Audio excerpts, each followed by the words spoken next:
So I put up a video recently with my top 5 picks for Storm League, which you can check out in the descriptions. And today we have a specific log and guide on Rehgar. When it comes to healers, Rehgar is my go-to choice. Every time I'm forced to play healer, it's not my main role, but if I have to, no problem. I try to get Rehgar. Mainly because he's very easy to play in my opinion. He has an amazing shield build, which I'm about to show you, and he can do a shit ton of wave clear and do camps on its own. He's overall a very great hero, and you can turn into a wolf, which is, in my opinion, huge bonus. When it comes to level 20 build, I basically always go the same talents. First, I always go electric charge. It gives you healing for whenever your shield is hitting something.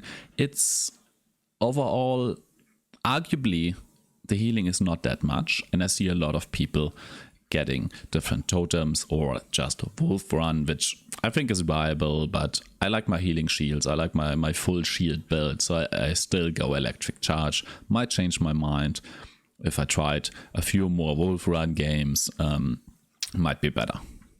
So here I always go Stormcaller. It gives you infinite mana. Basically, if you use it correctly, you're rarely running out of mana. Amazing talent, really cool. Here's a bit of a choice. I almost always go Blood and Thunder and try to use my Wolf to get more healing out, reduce cooldowns in some kind of a safe way. The other option, which is arguably better, would be Cleanse. My issue with it is, I'm terrible at using it. I almost never use it, even if I pick it. So arguably this is the better talent, especially against specific opponents where you can really make use out of it. You can drop a Quira, for example, if she got her swingy attack on somebody. Not on yourself, that's important. You cannot use this on yourself, which kind of sucks. But if somebody gets caught by Quira, you can wait until she swings into your own team where she doesn't want to drop. She wants to go all the way around again. But while she's here, you can cleanse the target and she's just gonna drop and you can kill her. So that's kind of a cool play. Also, Diablo's charging somebody. He's charging it. You put cleanse on that target so you cannot throw him again. You can save people from garage throws. So there's a lot of possibilities, and it's arguably the better talent. But I go Blood and Thunder every game. Here, it's Ancestral Healing. It's your signature ultimate. It's really good, and you kind of need this healing because you don't have that much overall in terms of healing. So you need this healing boost. Next one here, again, it's a shield build, so air shield, lightning shield gives you a shield, gives a shield. Shield gives shields. Really cool. It's like an additional heal almost, where you can see somebody is gonna take damage in a moment, so you can put this shield on him, give you some more time for your Q to recharge, or just for your ultimate to actually hit. So really liking this one, 100%. If you come here, 16, no other choice than Rising Storm. You're going shield build, and this makes it really powerful. It not only deals more damage with each kind of rotation it does, but you also get 2 shields. So as soon as you have this talent, you never want to put a shield on yourself, because if you put it on any other target, there will be a second one cast on you for free. So as soon as you have 16, always cast it on something else. Next one here. There's a bunch, I think. I don't think the ultimate upgrade is so bad. I don't think Rewind is so bad, but I really like Storm Shield, and I go it probably almost 100% of my games. I go Storm Shield. It's just an extra button you can press on demand. Really liking it, especially if you have teammates that have a lot of HP, then obviously it gets more value. This is the build I go almost every single game. It's Electric Charge, Stormcaller, Blood Thunder or Cleanse, Ancestral Healing, Earth Shield, Rising Storm, and a Storm Shield. If you're talking about playstyle, there are a few things I like to do with Rehgar. Overall, I like to stay in the backline a lot. Yes, you have your wolf attack, but being too much up front, let's say a team is here, and constantly trying to hit somebody with your wolf, probably gets you killed. So I try to avoid that. I stay in the back line. I use Q basically on cooldown. I make sure everybody is healthy before the fights even starts. It's a chain heal, so it's more of a group situation. Really good. So I try to use this on cooldown as much as I can, just making sure everybody is alive.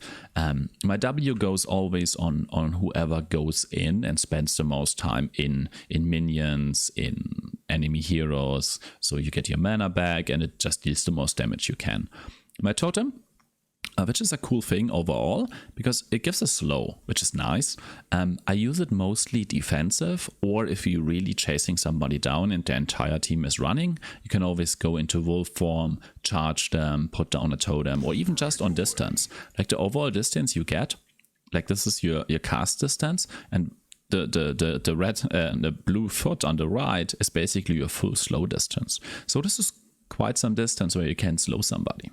Your ultimate, which usually seems like you want to keep it for somebody that is really low and about to die.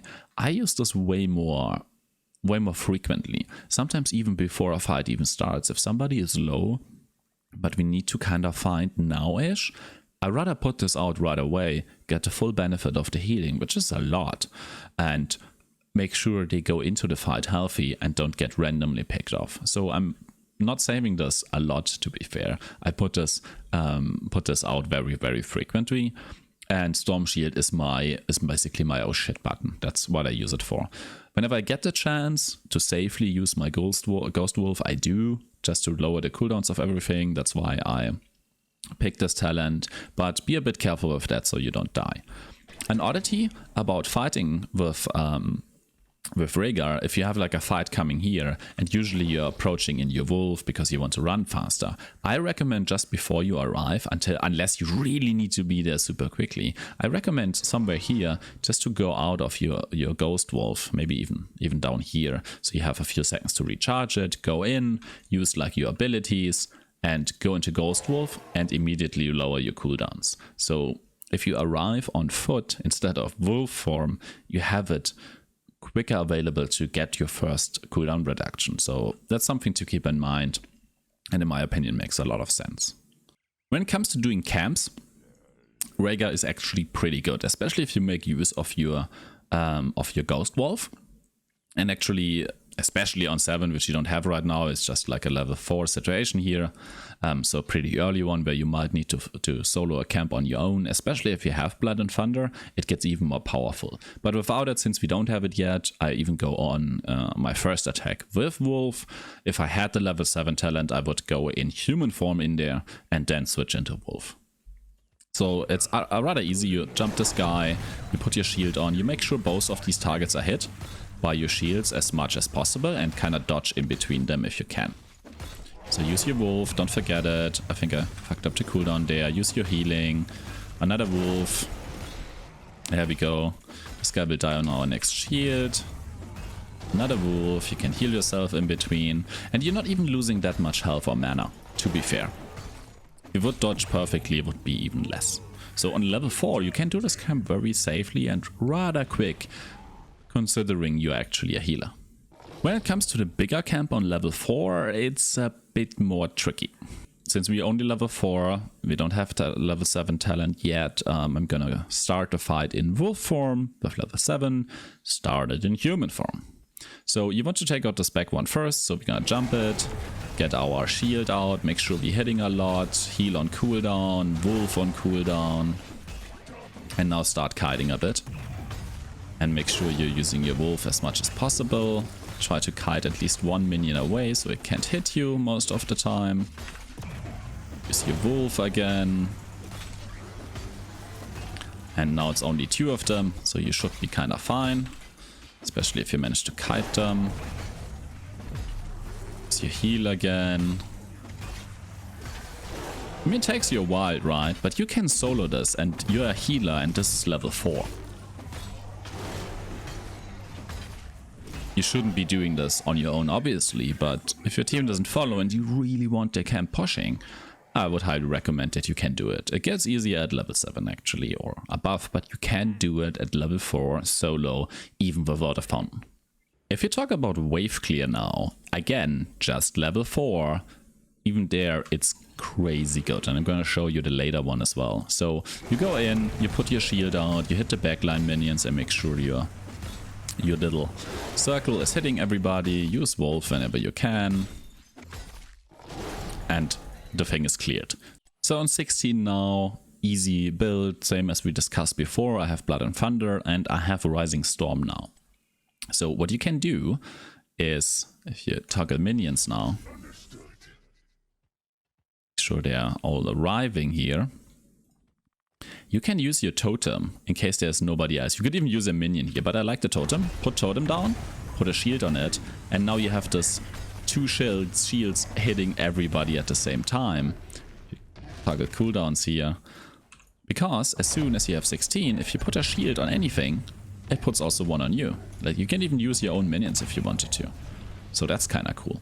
Another thing with the totem, if you just restart it there. Let's say you're arriving at this lane, something is happening bottom, you really need to get there real quick, but you still want some of the soak. Maybe this is kind of getting low. You want to get some of it, but you need to leave. You place down a totem, put a shield on it, and you just walk away. And it still deals damage to the wave, and if you have a look here, it's almost cleared the entirety of the wave, which is incredible. So you're still getting some of the XP, possibly better than nothing, because if you leave, you lose 100% of it, guaranteed. If you do it like this, maybe you get a bit of a push in at least, and possibly get some of your XP. Just in case it wasn't clear, I went to level 4 again. You can do the trick with the totem at any level. So if you're here and you're like attacking all of this, maybe it's, let's say they're a bit low, yeah, and you need to leave, you can still place a totem, put a shield on it, and just walk away. So that's entirely possible, and this stuff here is still dying. And you still put pressure on some kind of lane without even being there. It's super quick to do.